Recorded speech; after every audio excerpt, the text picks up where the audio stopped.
This is Tim from YourSixTech. Today in this video I'm going to show you how to use one account for two phones on WhatsApp. So on your first phone, you want to go to the screen where you can see chats, then go to the upper right side, and then go to the three little dots and go to where it says linked devices and go to here.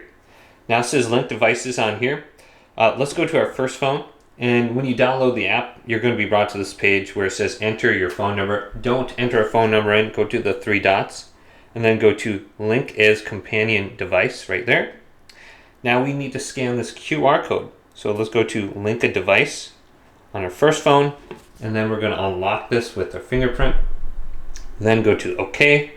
And now you just have to go over this and scan it with your phone. It says logging in.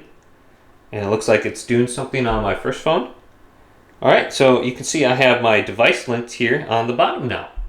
So now I'm going to have all the same chats and messages on this phone as I do with this phone. So it's one account with two phones. So very easy to do. Hopefully this video did indeed help you out. Leave it a big thumbs up and subscribe to my channel down below.